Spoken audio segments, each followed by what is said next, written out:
Good morning, everyone, and a very warm welcome to this executive webinar on navigating the coronavirus crisis. I hope you're all well, wherever you are sitting in your living rooms or kitchens or studies around the country and around the world. Imperial College Business School is delighted to provide this participative webinar with you, and it's just a flavour of some of the material that we're producing virtually for you to engage with.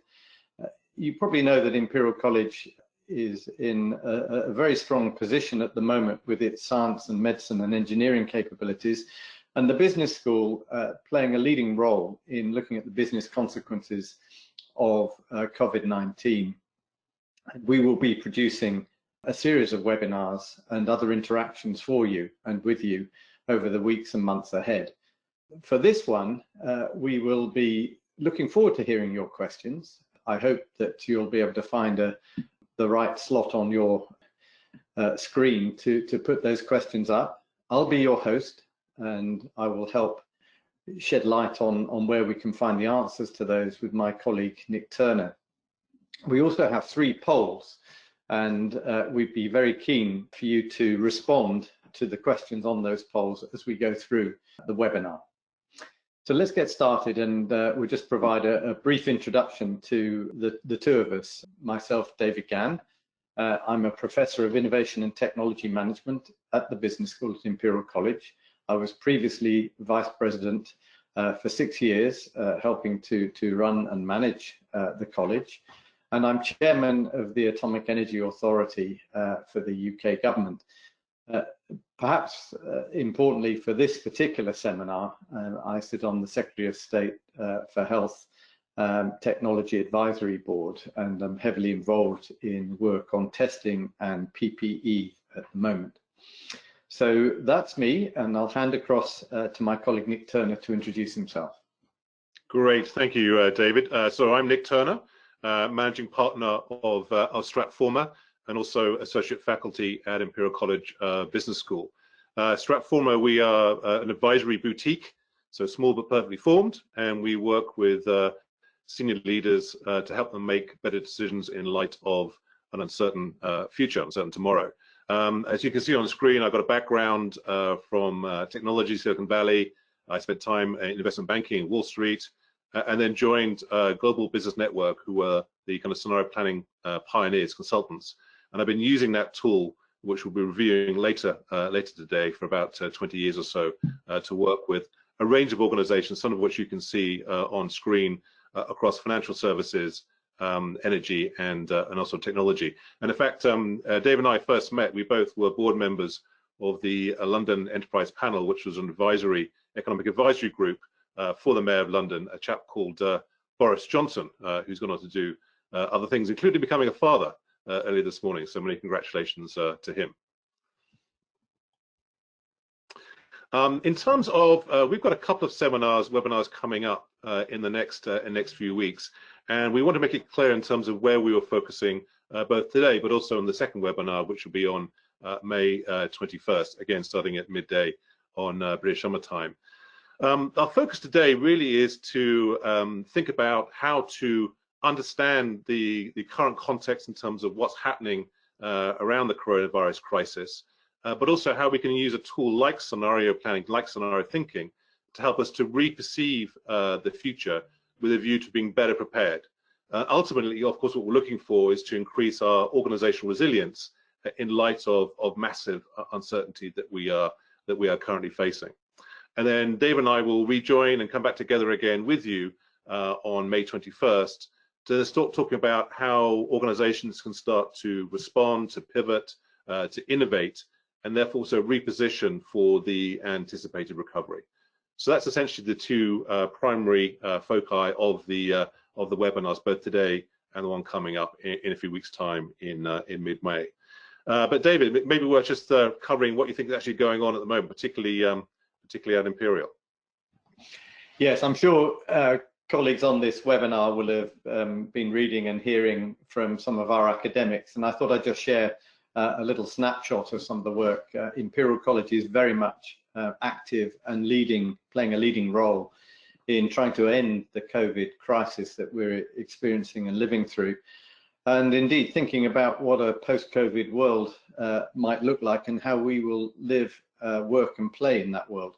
So we've just chosen 5 headlines at the moment, just to give a flavour of the work that's going on at the college.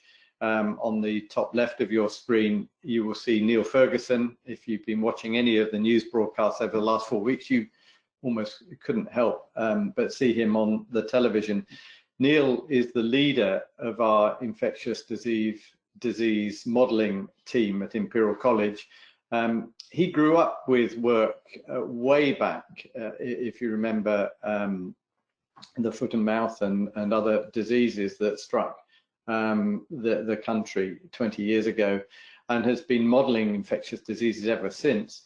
And his interventions, I think, were quite extraordinary in terms of their impact in the middle of March, when both the British government and the US government changed their policies in terms of how to deal with the crisis based on his and his team's modelling. On the right-hand side at the top, you'll see Robin Shattuck, who was awarded a major new grant by the British government last week for his vaccine development. And his team is a world-leading team in a very innovative form of vaccine development with self-amplifying RNA vaccines, which are synthetic and can be delivered in a new way. So there's a whole business model innovation that sits within the concept of the type of vaccine that Robin's developing. He actually received the RNA code for the virus early in January, and already had a model for a vaccine developed very, very quickly. And the hope is that we'll cut the timescale down from 20 years to 2 years in terms of getting a fully working vaccine delivered around the world. And we're hoping, of course, that it will be even faster than that. In the middle of the picture, our Institute for Global Health Innovation co-director was recently appointed as the special envoy to the World Health Organization. And on the right-hand bottom, you will see one of our great entrepreneurs, Chris Tumazu's technology, a lab on a chip, the first DNA analysis machine in a little USB stick that was developed primarily for other purposes, particularly for looking at nutritional and dietary requirements. And he pivoted very, very quickly into changing that technology so that it would pick up the signature of COVID infection, and has now got powers to use that lab on a chip with in-field testing. Gives results in about an hour without having to go to a central laboratory. Very exciting technology. And last but not least, on the left-hand side at the bottom corner, you will see publicity about free online courses that we're producing to explore the science that leads behind the outbreak. And we hope that perhaps some of you would like to go online and share in some of the learning that's going through from the labs at Imperial College. So we know quite a bit, and we're doing a lot at Imperial. Should we have been better prepared? And there are some still commentating on this as being a once in 100-year crisis. And the consequences of what we're going through at the moment, I think, were very difficult to imagine for any of us. But certainly our scientists at Imperial had been warning that a serious infectious disease pandemic could hit at any time, the consequences of which we are now trying to deal with. And I think that many people would say this wasn't what some would say is a black swan moment, something we couldn't have imagined. Indeed, Bill Gates in 2015 gave a tremendous TED talk on the possibility of an infectious disease spreading in the way that COVID-19 has done. 10 years before that, Obama made a speech saying that we needed to prepare. The big question is, how have we been caught in seemingly such an unprepared way? I think it was 4 years ago that the UK did its emergency response training for an infectious disease. Can you remember that? Were your organisations involved in thinking through what was happening when the UK government did its emergency response training? And if not, why not? Well, this seminar will try and explore those questions about how do we prepare, how do we think about futures where nasty and bad things might happen, and try and avoid the worst cases. Perhaps one issue at the moment is that the normalcy bias, the bias towards what we normally think is happening, gets in the way of our thinking. And Nick is going to take us through a set of scenario ideas that will help break through that normal thinking that we're so handicapped with at the moment. Before we do that, let's hear from you. Let's have a poll and see very swiftly how you feel about your own organizations. And we have 5 answers here to the question, how well prepared was your organization for the corona crisis? And we'd like you right now to answer one of these. Completely prepared, well prepared, somewhat prepared, largely unprepared, or completely unprepared. So I'll give you 10 seconds, and please click on one of those 5 answers that you think best explains your organization's level of preparedness as this crisis hit. And I'm watching the poll in progress, and we've got 60% of you have voted. Keep going. I'll give you another 10 seconds. 10, 9, 8, 5, 4, 3, 2, 1. Poll closed. Good. Well, we'll come and look at the results of this. No one felt that we were completely prepared for this crisis. That doesn't surprise Nick or I at all. Interesting that 1 in 5 nearly felt they were well prepared, and we'd like to learn much more about how prepared you could be and were for a pandemic in your organization. Somewhat prepared and largely unprepared are the dominant answer, and completely unprepared, again, 1 in 5. Interesting, Nick.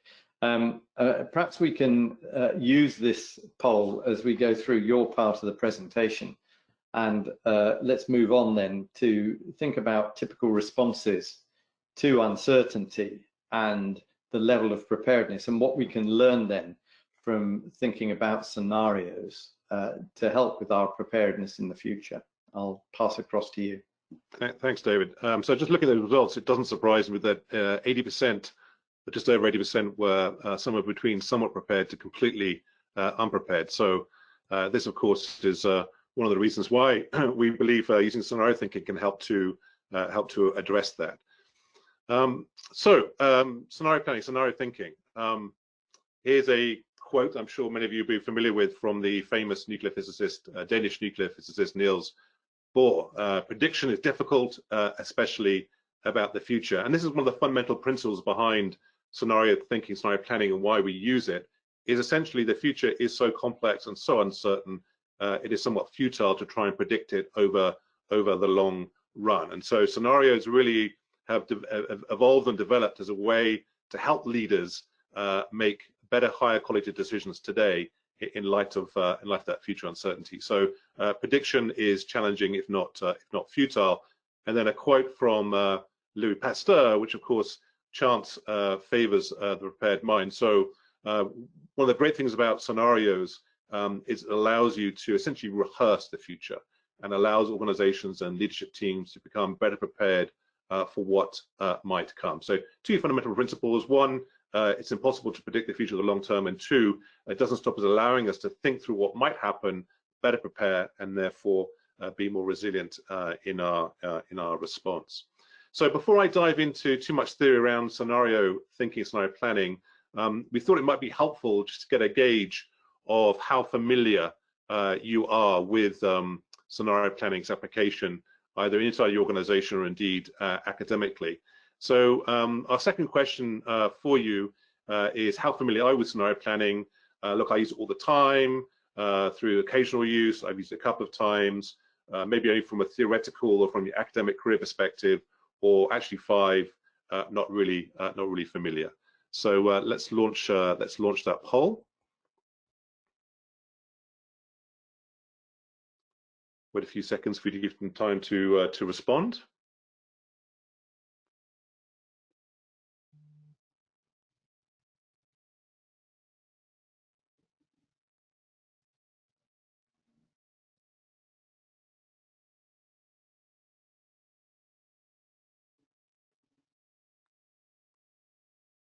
Okay, good. About 2/3 you've now responded. So let's take a look at the response there. So it looks like the majority of you are not very familiar at all, but we've got a mixture of answers. So there's a mixture of expertise on the webinar, which I would have anticipated. So if I may, if you indulge me, I'll take a few minutes just to talk through a little bit of the theory behind scenario planning, and then we'll get into a very practical example and some practical content in terms of how we can apply this to the current situation. So typical responses to uncertainty. We all face uncertainty in our day jobs. It's interesting to see how organizations do respond, and I've been consulting to organizations across multiple sectors now for well over 15 years, and it's fascinating to see how leadership teams do respond to what their businesses are faced with. I think the first response that I often see, and without getting too political, I think one can imagine this has happened in a variety of different nations over the last few weeks and months, is essentially denial. It's too scary, it's too big a picture, it's not really happening. I don't want to admit the current uncertainties we're facing. So like the ostrich we see here, we can no longer anticipate or indeed deal with that uncertainty that we're faced with. So we hide our heads in the sand. Second common response is essentially overconfidence. Great, I understand it all. You perhaps imagine you have more expertise than you actually do. You believe you're well equipped. Everything's going to be okay, until of course it isn't. And again, I think we can see political leaders who may have exhibited this particular trait in the last few weeks. And then the third typical response we often see to uncertainty is what we call analysis paralysis. And this is a tendency to essentially try and analyze everything and boil the ocean. Unfortunately, what this often leads to is greater confusion. Often no decision actually results from this process. And of course, no decision is a decision, but it's rarely the right one. It's rarely the right one. So 3 typical responses to uncertainty. This is why I think scenario thinking can be extremely powerful in terms of unlocking those typical responses and starting to offer a different way to think and discuss with your colleagues how to manage uncertainty. Now, a bit of history and pedigree around scenario thinking. As many of you will know, scenario thinking really initially came out of the US military during the Cold War in the 50s and 60s in terms of thinking through, what if type scenarios through the military, potentially military conflict. And there's actually a gentleman called Herman Kahn, you can see there on screen, who worked at the RAND Corporation, who started to take these techniques and start thinking about how they could be applied to a broader strategic agenda and broader strategic dialogue. For those of you who are film buffs, Herman Kahn actually was Kubrick's inspiration for Dr. Strangelove, a matter of interest. So a very inspirational and extraordinary figure. The first organization that is widely credited in terms of using scenario thinking to actually influence decisions in a commercial environment is Royal Dutch Shell. And the picture you can see here is a gentleman called Pierre Vark, who was a mercurial Frenchman, who really started to help the senior leadership team at Shell to imagine different worlds. And there is a number of stories of how Shell successfully used scenario planning, scenario thinking to catapult them from number 7 of the 7 sisters to number 1, particularly back in the early 70s, 1973, when the Arabs put the oil embargo against the world, and oil price spiked to $11.50, which we struggle to see as a spike now. But because Shell had thought this through, they were better prepared to respond which, as I said before, allowed them to move from being number 7 in the Seven Sisters, the major oil companies, to being number 1. They still use Shell still use scenarios. In fact, in preparation for this webinar, I swapped some email with Jeremy Bentham, who's the current leader of Shell Scenarios inside the organization, just understanding how they're using the tool at the moment. And he said, look, we have a recession recovery set of scenarios which we developed 18 months ago in anticipation of a major recession, albeit, honestly, he said, with potentially a different trigger, but they are being fundamentally used as a way to guide senior management decisions. And as you can imagine, oil companies right now are facing huge challenges given the collapse in demand for oil and price in oil. So why scenarios are so powerful in my view? Well, look, a lot of organizations do trend analysis. They try to look to the future, use foresight, etc. And that's great, and that can be very helpful, but often that's very linear. And I see organizations gather all these trends, do a lot of analysis, but I find decision makers are not quite sure what to do with that. It's hard to put it into context. It's hard to internalize that. It's hard to put it into a decision-making frame. So what I like about scenarios is it takes all those future trends, etc., and weaves them into stories and narratives that look at how those different trends could possibly interact and influence each other to create a rich set of narratives around which then you can start to inform yourself about what the future may hold, and therefore how do you respond.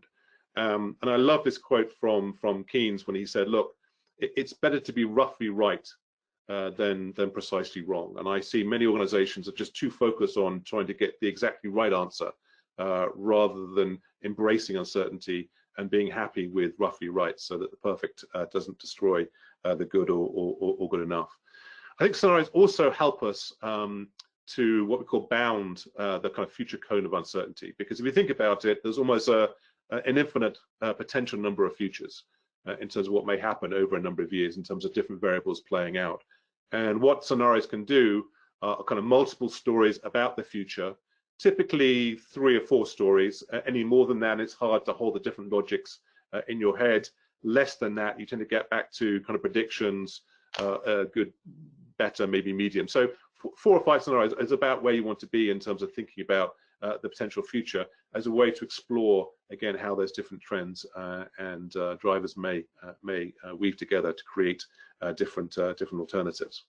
Nick, can I just pause you there, Nick, just for Sure. one moment? We've got a question from JP Martins, which I think we might come back to at the end, but let me just pose it so people can think about it. I mean, he's asking, or she's asking, is prediction that hard? The First World War ended just over 100 years ago, and we've known a lot of bad things can happen to us in our societies since then. Is it more that we don't learn from these, and we always think it won't happen to us? That's the normalcy bias that I mentioned. But you know, there is going to be a question that connects to what you're telling us about developing scenarios and how we learn from them in a way that we change our behavior when we need to. I think your quote from Keynes is very prescient, but there's another one: when the facts change, I change my mind, from Keynes. And so perhaps as you go forward, you could think about answering JP Martin's question.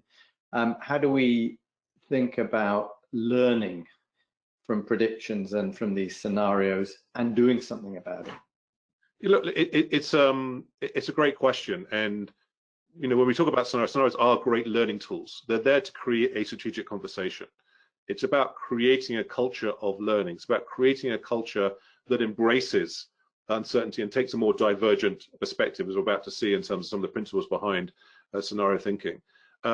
You know, academically, people can imagine what might happen. The problem is, how do you get traction and credibility around that view of the future? My perspective is that you need to get decision makers actively involved in creating scenarios, creating views of the future, because then they start to internalize what might happen, which then will inform their intuition and their judgment in terms of actually acting on the back of a strategic conversation about the future.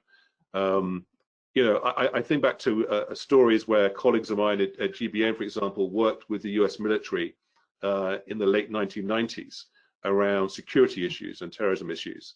one of the mini vignettes and scenarios they came up with was terrorists hijack airliners and fly them into prominent buildings. Now that narrative got actually cut from the final report because it was seen as too fantastical by the people who were editing that process. So there's always a challenge to get people to embrace that level of uncertainty and actually think through how you get better prepared. So, as part of that, I would say, there are three fundamental principles that sit behind scenario thinking to help us to be much more effective in the way that we drive those strategic conversations. The first one is about taking an outside-in perspective. Most strategy processes start inside out. They start with who are we, what do we do, et cetera, et cetera. Scenario thinking says, no, let's start with a bigger, broader picture. Let's understand the so-called contextual environment. This is where the big macro, economic, political, technological forces sit, et cetera, over which we may, as an organization, have relatively little control. So that's the outside big picture. Then we can look at the transactional, and this is where markets, competitors, regulators, et cetera, sit. We may have some degree of control over that environment, but again, understanding what's shaping the future contextual environment and transactional environment for our business is crucial. And then you can start to think about your organization, over which hopefully you have greater control in terms of thinking about how the future involves. So outside in, thinking divergently, really crucial in terms of successful scenario thinking. Secondly, and this one I can't stress enough, is making sure you have very diverse perspectives that come into your conversations, into your thinking. Dave, the list of biases is longer than your arm, right? But confirmation bias, groupthink, etc., all limit our ability to see what may come and help us get better prepared. So often when we're starting scenario planning exercises, people say, well, Nick, who should we get involved? What types of people should we get involved? Well, they broadly break down into three categories. First of all, you need to have your key stakeholders involved, right? People who really care about the outcome. And by the way, these groups aren't necessarily mutually exclusive. Second is your knowledge holders, people who have a degree of expertise in the topic that you're focusing on. And thirdly, and this is the group that can perhaps be the most challenging to identify, you need to identify the creative and the curious. And these are the people who see the world in a different way. They may be longer, they may have a different tenure, they may be from outside the organization, they may be academics, professors of thought, consultants, whatever, but they're going to see the future in a different way and challenge the way that you see the future. And then lastly, scenario thinking is also about taking the longer term view. And what long term means will vary from organization to organization, context to context, but essentially it means the horizon beyond the horizon. So you stretch your thinking beyond where you're comfortable. And that again will now allow you to start seeing trends and possibilities that are part of the day-to-day. And ultimately, what you're trying to do here is move away from most meetings where people say things like, I know, I believe, and I predict, which to say such things requires a lot of political capital and some degree of certainty that you're right, to actually a meeting and a conversation that starts with, let's imagine, or what if, which allows a much more creative, open, and vibrant conversation about the future. So let me just cut to the chase in terms of thinking about the process for a second in terms of how we create scenarios. There are lots of different ways to create scenarios. One that's very popular that I like using is the so-called deductive methodology, where you look at and try and understand all the key drivers, uncertainties that may shape your issue at hand. And typically you set a framing question or a strategic question around your scenario set across the so-called STEEP framework, so social, technological, environmental, economic, and political, etc., and people some pestle, whatever your mnemonic of choice is, but allows you to start thinking about all those uncertainties. And in the deductive methodology, what we try and do is identify the two most critical uncertainties. On the right-hand side there, you can see a matrix. We're looking for drivers uncertainties that have an extraordinary high impact, but are also highly uncertain. And from that, then we can create a 2x2 matrix. And of course, all strategy consultants, we love our 2x2 matrices, around which then we can build 4 scenarios in the various different quadrants. Thinking about the next 6 to 18 months, 3-4 months, we've come up with a set of scenarios built around 2 critical uncertainties, which I'll explore in a moment, which then allows us to look at 4 different scenarios. The first uncertainty we chose, which we thought was fundamental to the current situation, was north-south, looking at the nature of global coordination and response to this crisis. And in the north, we have a situation where organizations and governments and policymakers are fast and efficient, and in the south, slow and inadequate. And again, this axis is a continuum, shades of gray rather than absolutes, if you will. You know, if we're north of the horizon, what does that look like? You know, obviously we have nations working together, looking for global solutions. We've got greater transparency and trust. We've got organizations like WHO and multinationals playing a greater role, good surveillance monitoring, good testing regimes. We've got exchange of clinical data, agreements around research and vaccine and medication, etc.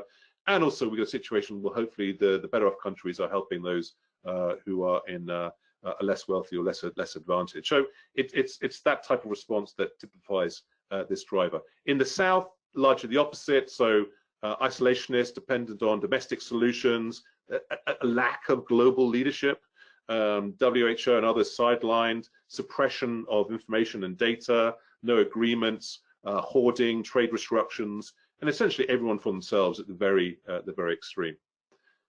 The second uncertainty we looked at, which is east-west, which is essentially looking at the nature of public response of the public. To the very left, we have ill-disciplined, and this could be whipped up by, I don't know, overreaction from irresponsible reporting from the media. We could have extreme pressure from the public on politicians for action. We have maybe local initiatives very focused on protection and even a point of people moving to protest as they start to tire of the lockdown situation and start to flout the rules, and people looking for someone to blame, looking for scapegoats, and potentially even we get a situation where medical services are overwhelmed by non-urgent requests. On the flip side, to the right, we have a more disciplined response. So this is where we have greater trust in authorities. We have faith in kind of scarce resource allocation policies. There's a more focused and selective curbing on the consumer spending. And self-organizing groups are much more focused on how they help others, provide information, support, and boosting communities, etc. And hopefully also the media operate in a more restrained way. So that's the two uncertainties. If we then look at the four scenarios that result from this framework, top left, we have a scenario which we're calling déjà vu, like some of these characteristics have been seen in other outbreaks before, which is essentially where government and policymakers are trying to do the right thing. However, where it's the media, the 24/7 news cycle, social media, etc., are undermining confidence in authority. Certainly watching the news last night, I can see some of that happening now, the nature of the question that's going on at the moment. We're starting to see rule by consensus and people's patience with life in lockdown starting to weaken. And again, this could move towards social unrest and protest. Again, we're seeing outbreaks of that in the US and other parts of Europe at the moment. We're having strong pressure from the business lobby to kind of restart the economy. And ultimately, we reach a situation where policymakers and governments unlock too soon, and we may get a second wave resulting from those actions. Our second scenario, which is a big one, is top right.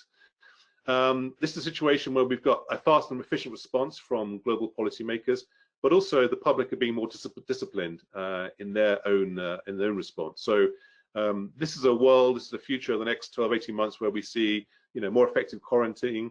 We're seeing testing being put to good effect. The public are happy to follow so-called expert advice. Technology becomes an integral part of the solution. So both testing and tracking technology, monitoring, absolutely fundamental to the solution. More restrained media reporting, and we're starting to see governments and policymakers work together to essentially do whatever it takes, to coin a popular phrase at the moment. So that's our second scenario: keep calm and test on. If we move to the bottom right, we have then a third scenario, which on the face of it doesn't look great in terms of a more disciplined approach from government, from the public. We're seeing a slow, inadequate response from policymakers. So a very patchy response from policymakers across the globe. We've got different demographic groups being hit disproportionately. Political leaders aren't really stepping up or failing to respond effectively. We've got great disparity across the globe between emerging markets and developed markets. While people want to do the right thing, we're seeing many false dawns and early exits that actually may lead to a sort of second and third wave of infection. So quite a volatile environment. And then lastly, bottom left, we come to a fourth scenario, which we're calling me first. And this is, at least superficially, seen the blackest of all scenarios in the sense of ill discipline from the public and slow and inadequate response from policymakers. So a lack of international collaboration. We got fear that's driving sort of selfish agent decisions by both people and governments. We've got a global economy that's starting to slow dramatically, and essentially a blame game is starting to pollute both domestic and also international politics in an increasingly fragmented world. So those are our four very high-level macro scenarios in terms of how we may see the next 6, 12, 18 months actually unfolding. And again, the principle of scenario thinking here is that we perceive these to be all equally plausible, and we don't assign probabilities to them at this stage, under the belief that I don't believe we should be betting on a future, we should be betting on a strategy. I'll come on to that in a moment in terms of how we develop an action. And again, the important thing about scenarios is they're very action-oriented. So it drives towards consensus in terms of action, what we should do, rather than consensus around what the future actually looks like. So this is very much a kind of what if, let's imagine what the world looks like. So 4 versions of that. Secondly, then, is to start drilling down on a scenario by scenario basis. If this world actually unfolded, why would we care? Why would our organization care if this future unfolded? What does it give us in terms of challenges and opportunities that we need to face as an organization? And essentially, by using this inverted pyramid here, it allows us to drill down, again, from the very big picture, the external environment, down to something inside our own organization through business models and also through customers. So the types of questions we should be asking ourselves on a scenario by scenario basis are, in this scenario, what does the external environment look like? In this scenario, what type of business models evolve and change? Importantly, what does it mean for our customers, our customers' expectations, how we connect with our customers, the different channels that most organizations are having to deploy right now, given lockdown and the inability to actually physically be present? What does it do to our supply chains, et cetera, et cetera?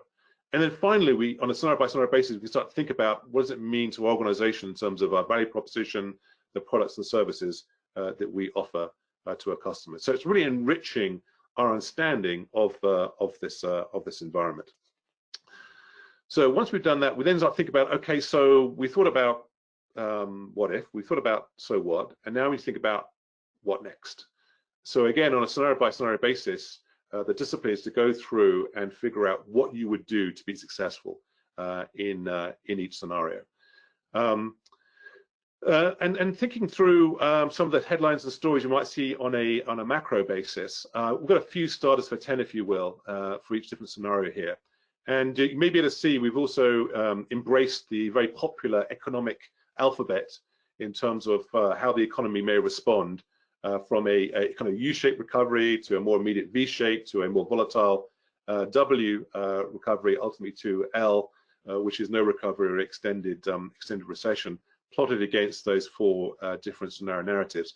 Now, of course, economics and GDP is one metric we can use, and a very good friend of mine sent me a fantastic article from Forbes magazine, which looked at we should be taking a broader perspective in terms of what success for the planet looks like, which obviously embraces well-being and environment, etc., rather than just economics and GDP. But nonetheless, U, V, W, and L are widely used models to help us think about what may happen to the broader environment. So if we take top left again for a second, and we look at a déjà flu, this is a world where we may see a shift, sorry, I beg your pardon, in the leadership in the US.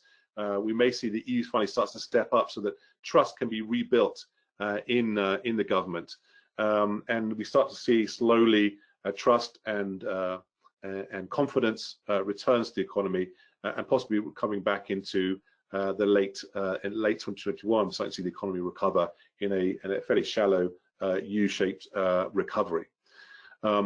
Top right, we're saying potentially could be more of a V-shaped recovery in the keep calm and test on scenarios. This is where we have a situation where we have more successful and thought through exit strategies. We've got faster boosted confidence and demand recovers. We've got the oil price bouncing back, possibly by the end of the year, beginning of next year. I think also what's changing here is that big tech or technology, which has been under a huge amount of social and political pressure recently, is now embraced along with big government as saviors in this scenario. And we may see new partnerships, new collaborations to find solutions evolving in this potential future. And this is something that David and I will explore further in our second webinar. We sort of talk about how organizations can be more agile and pivot and innovative in their response to what's happening at the moment. And ultimately, this leads to the economy recovering faster, possibly by the second half of this year. And if you look at the current IMF economic forecasts, they actually have quite a sharp V-shaped recovery for developed markets at the moment. That's what we call in scenario their official future. That's what they assume to be true. Whether it plays out or not, we shall see. In our third scenario, running the rapids, the more volatile scenario, here we see more ineffective policymakers struggling to make an impact. Monetary policy is played out. Nations are competing for scarce resources. Consumer and business confidence is very much in kind of fits and starts. So we see a stop-start growth and recession environment playing out, and also an increase in geopolitical tensions. And then finally, the bottom left, we've got me first, fairly negative in terms of the geopolitical situation, isolationist, protectionist. We see the cost of capital and debt increasing. Possibly some key industries are nationalized. Unfortunately, the environment just drops off the agenda, and we get into quite a negative downward spiral that leads to a prolonged recession. So those are some of the things that we might see as elements of our four scenarios, thinking about the so what and some of the implications. So as we move into actions, having thought about how we'll be successful in each scenario, ultimately, of course, we decide what we're going to do, irrespective of how the future unfolds. And I think there are two things, therefore, we need to do at this point. The first one is start to develop essentially a strategic options portfolio. When we step back, we look at what made it successful in each different scenario. We now say we're back in the present. We don't know what's going to happen, but what are we actually going to do? And I'd argue there are 3 or 4 ways to think about how you construct that portfolio. The first one is to look at what actually makes sense, irrespective of which future unfolds. What does it make sense to do? This is what I would call, required or no regret moves that one can make. And we've tried to contextualize this to the current environment and also to Imperial by giving you a couple of examples here. So, for example, David mentioned in his opening comments the profs at Imperial have developed this fantastic product called DNA Nudge, a consumer-based device which allows you to profile your own DNA initially for health and for your eating habits, but actually it's being repurposed to actually become a very comprehensive testing capability for COVID-19. So testing in this environment makes complete sense for a no regret move. Secondly, then, is to look at what things are contingent moves. So if this happens, then we need to actually unleash this particular options, or indeed we don't quite understand how this will work yet. So let's experiment. Let's try something out. And a good example is actually what Dave and I are actually doing today, which is moving a lot of our content and our engagements online. And a huge number of organizations are doing exactly that in terms of how do we now engage and create value in a remote environment by going online and connecting to customers that way. So this is very much about experiments, contingent moves, etc. The third thing you want to explore also in your scenario conversations is, are there some big bets, outsized allocation of resources that could result in spectacular returns? Again, in the Imperial COVID-19 context, the example we're giving here is the RNA vaccine that's been developed inside the labs at Imperial right now. This is a huge bet that the organization is making, but again, it can have massive payoff if we get this right. Again, not purely in economic terms, but obviously in social and health terms as well. And then the last category, which I think is important to think through in this conversation, is what are the things that we actually don't do? We actually can rule out because they make no sense to us whatsoever, or it's beyond our risk tolerance, our risk appetite. And that's how you really should be thinking about constructing this portfolio. It's not only about, what is our purpose, what is our mission, but also what is your collective risk appetite for the organization. And here we have just emphasized the fact that self-injecting disinfectant is not a good idea, and it's probably a good idea to rule that out from your list of proposed actions. And then finally, and this is something that is often desperately overlooked in most organizations, if you're going to engage in using scenario thinking, is actually making sure not only are you identifying so-called early warning signals or potential triggers that could move the world in a different direction, but you're also monitoring them too, and setting up that capability to monitor how the world is shifting and changing, and making the scenario planning discussion a live engagement is really, really critical. So David, let me pause there and see if there are questions that we want to respond to. Yes, thank you, Nick. That I think gives a very nice picture of what scenario planning is and how to use it, with some good examples. And I think the 4 quadrants very plausible, and we can imagine any one of those being an outcome, although we only hope that one will be, which is the top right, and we need to work towards it. We've got some really interesting questions and comments coming through, Nick.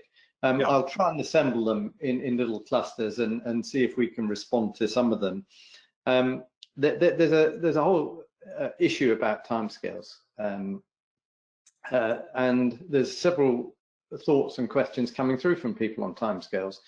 How quickly do we need to act? How quickly do we need to think and then respond? Nicole asked, why were protective masks and so on not ordered in December 2019? Because doctors were already probably picking up that this was brewing.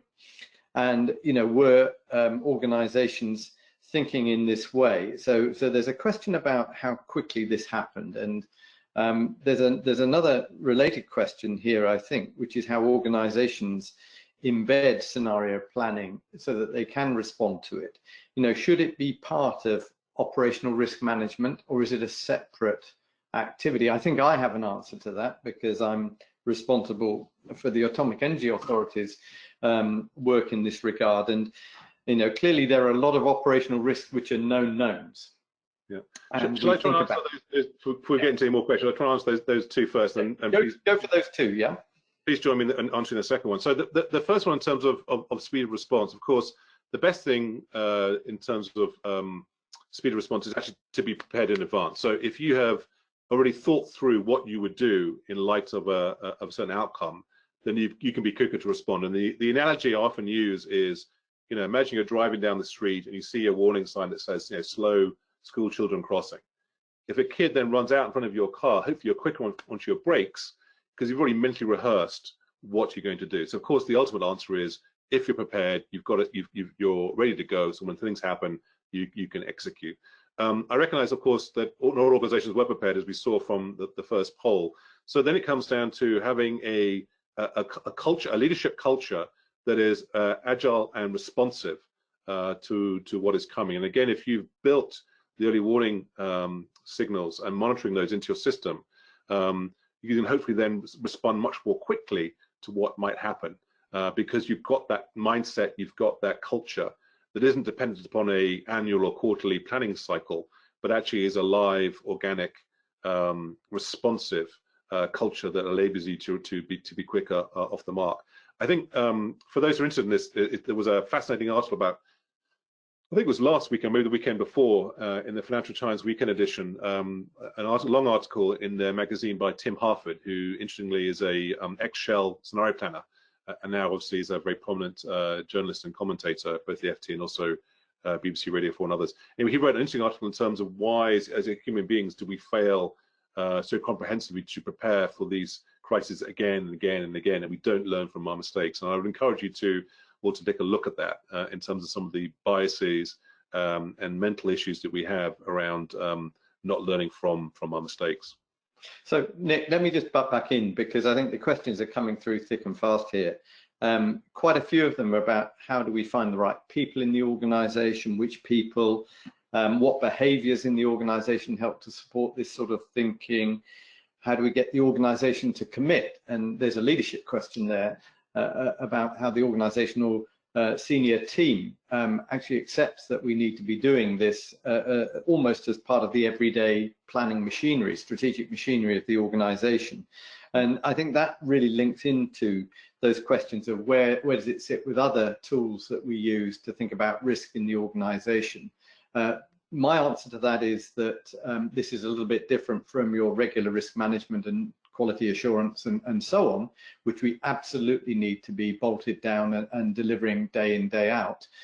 This needs to tie into it, because some of the risks bend into a different shape in different organizations depending on the scenario outcomes. But we certainly need teams that will engage across the organization in thinking about these types of futures.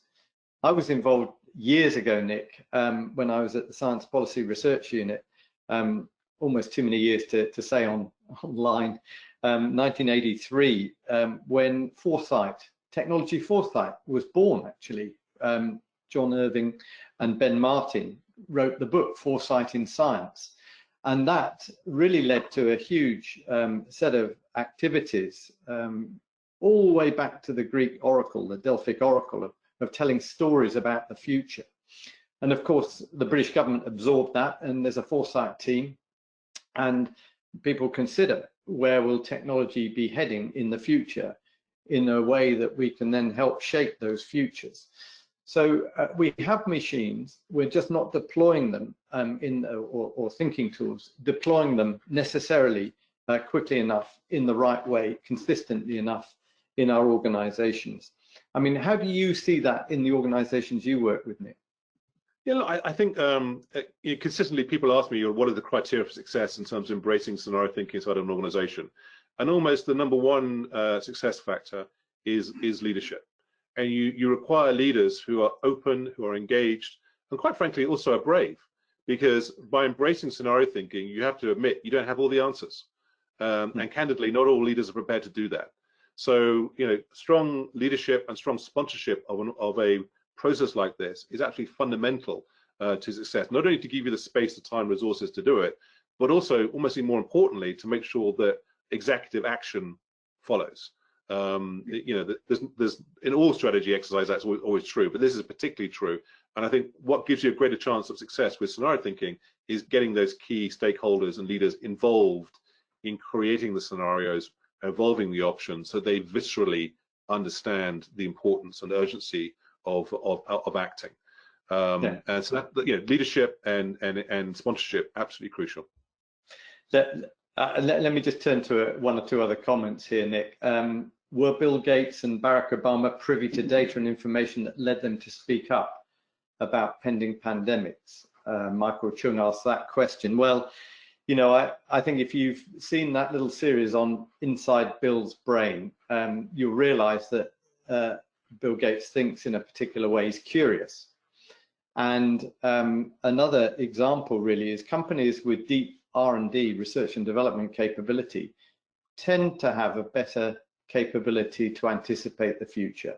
IBM is a brilliant example of that, because in its own crisis in the early 1990s, when it was falling off a cliff, instead of letting the accountants cut the R&D spend, they kept it because they knew that the future of the organization lay in the culture and thinking and work that was going on in the labs, because they were thinking about the future.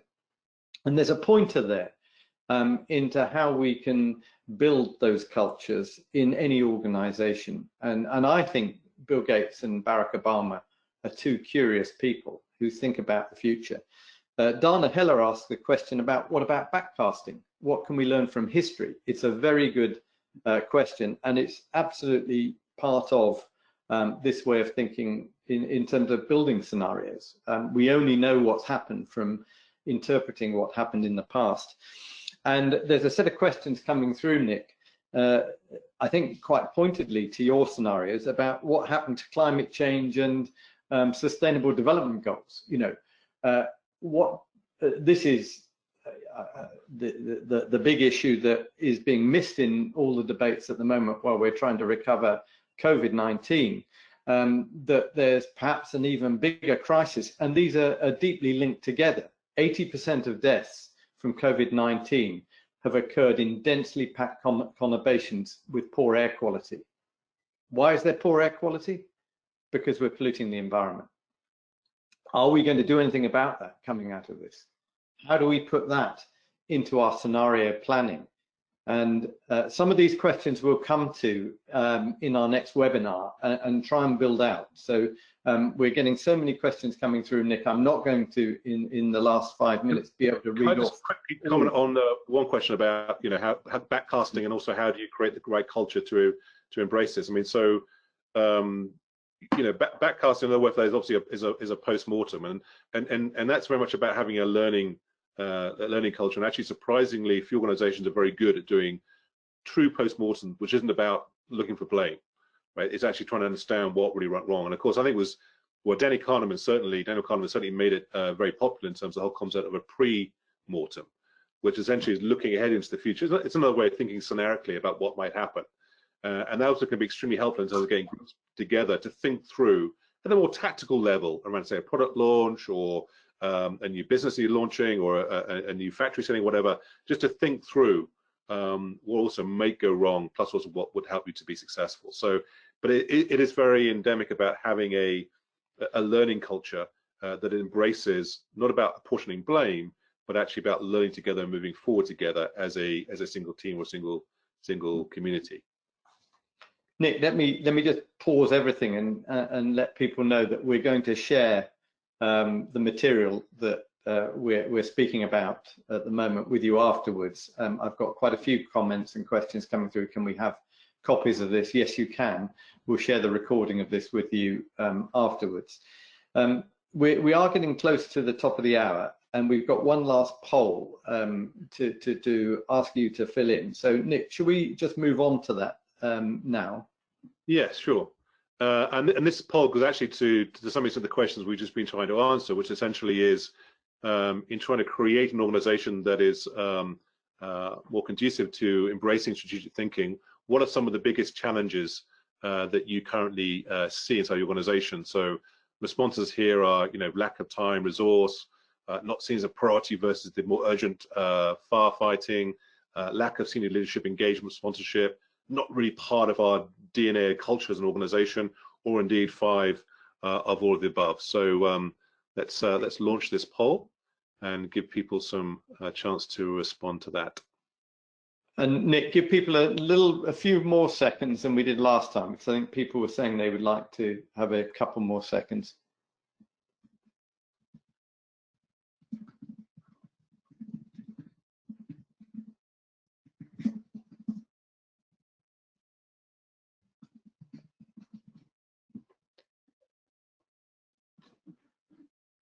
Keep voting, people. Giving you more time. Yeah. Let's see if we can hit 70%. We're 60 now. While we're doing that, people wanted the weekend FT article. It was the one by Tim Harford in the weekend before this last weekend's FT supplement. Chloe, who is in executive education, Chloe, we can make a link to that FT article when we send out material, I think. Yeah, good. Right, we've closed the poll, Nick, and we need to move quickly through to complete the webinar. So do you want to just respond to this? Well, it's interesting watching the answers come in. Initially, there was a spike around all of the above, and now I think the top has come in a lack of time and resource, which doesn't surprise me in terms of what's come through some of the biggest barriers. This comes back to leaders, and leaders have to make the time, which is easy for consultants on a webinar to say, and I realize in practice is much harder. There's a wonderful academic in the US called Ron Heifetz, who with some work around adaptive challenges, and he has this lovely model about finding time. He says that the day-to-day activities we have in business are like being on a dance floor, which is highly energetic, very exciting, a bit chaotic. It's hard to see what's going on beyond the immediate people around you, et cetera, but the essence of good leadership and strategic thinking is actually to get some time off the dance floor and go onto the balcony above the dance floor to see the bigger picture. So that's a challenge that I see from the responses that people have come back with here, is how do I get off that frenetic dance floor, which is exciting and very engaging, etc., and get onto the balcony and see the bigger picture, so I can take time, ideally with colleagues, to think strategically about the future and how to respond to the future. Good. So let's put a wrapper on today's session, Nick. We have a few top tips. Do you want to just run through these and then I'll close out? Yeah, look, a few very quick top tips, which is, one, let's just accept right now the old rules no longer apply. We have to challenge conventional wisdom, which is kind of point 2, is work with others, get some diversity into your thinking, challenge your so-called official futures, your assumptions about how the world unfolds, making sure you're asking better questions before you start thinking about answers. Use this frame in terms of what if, so what, and what next through the scenario planning process. I think that's very powerful. Embrace what Keynes was saying, which is about roughly right versus precisely wrong. So don't let the perfect be the enemy of the good or the good enough. And my point here is not about predictions, not about predicting the future or betting in the future. It's about betting on a robust strategy. And finally, this is an ongoing strategic conversation that needs to be live and repeated on a regular basis, not constrained to annual planning processes or quarterly planning processes, etc., which of course will also help with the ability to respond quickly. Good. Okay. Well, look, we've indulged for an hour, and we had 400 of you with us for most of that time. Thank you very much for joining us on this webinar. And we've got a huge number of questions and comments coming through. Many of these questions and comments we'll take forward in our next webinar, which is going to be at the same time on May the 21st. And we'll send you all information about that. So we hope you'll be able to join us on that one. And we'll be looking then much more about how our organizations will come out of the current crisis, and how we can build on some of these questions about creating the infrastructure for coping and adapting in the new world that we're finding ourselves in. For now, I would like to thank you very much for joining us here at Imperial College. Thank you, Nick, for joining me and participating and giving us such rich content, a rich diet before lunch for those of you in the UK timeframe. And we will circulate the material afterwards to you, and we hope that you will join us again on the 21st of May. Thank you very much. Thank you. Bye-bye.